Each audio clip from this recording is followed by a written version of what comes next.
से सदन के सदस्यों को एक अपील करना चाह रहा हूं ताकि हम इन सब विषयों पर, क्योंकि कृषि हमारा कृषि प्रधान प्रदेश है, किसान हमारा अन्नदाता है, किसान की जो व्यवसाय है, जो काम है खेती, ये खुले आसमान के नीचे है और बहुत ज्यादा जिसको कहना चाहिए कि रिस्क एक्सपोजर प्राकृतिक आपदाओं का भी है, बीमारी का भी है, बाकी सब चीजों का भी है। तो इसमें विषय तो बहुत है, लेकिन केवल कंपनसेशन के नाते पहले तो सरकारें ही कंपनसेशन दिया करती थी, लेकिन प्रधानमंत्री ने जब से फसल बीमा योजना शुरू की है तो मैं समझता हूँ ये चर्चा 25-30 साल की चर्चा के बाद ये प्रावधान आया कि एक फसल बीमा योजना बनाई जाए और फसल बीमा योजना को स्वीकार करके और उसको लागू किया गया। कुछ परिवर्तन भी बीच बीच में होते रहे,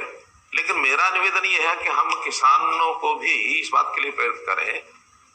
कि वो इंश्योरेंस कराएं। इंश्योरेंस कराने के कई प्रकार के लाभ अपने को जो दिख रहे हैं कि एक तो कंपनियों का अपना एक सिस्टम है, उसमें कोई अदल बदल करना होगा, कमी होगी तो ध्यान कराया जा सकता है, ये कमी इसको ठीक किया जाए।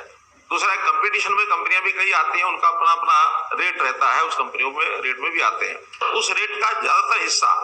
केंद्र सरकार प्रदेश सरकार देती है, किसान को केवल 2% या एक आध फसल में 5% इतना ही प्रीमियम देना पड़ता है। अब ये 500-700 रुपया अगर किसान देता है तो बदले में उसको एक सुविधा मिल जाती है कि उसका प्रीमियम, उसका नुकसान होने के बाद राशि, कंपनसेशन का जो रेट है वो मैं समझता हूँ 18,000 रुपए से लेकर 34-35,000 रुपए एकड़ तक है। सरकार की सीमा है अपनी, सरकार ने 12,000 से 15,000 किया इस बार, तो हम 12,000 से 15,000 ही दे पाएंगे, इससे ज्यादा तो नहीं दे पाएंगे। अगर इंश्योरेंस कंपनी के माध्यम से उसको मिलता है तो 18,000 से लेकर 35,000 रुपए तक मिलता है,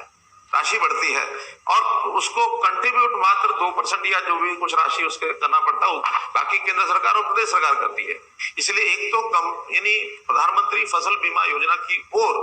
प्रेरित करना चाहिए हमको, किसान समाज को। ये कोई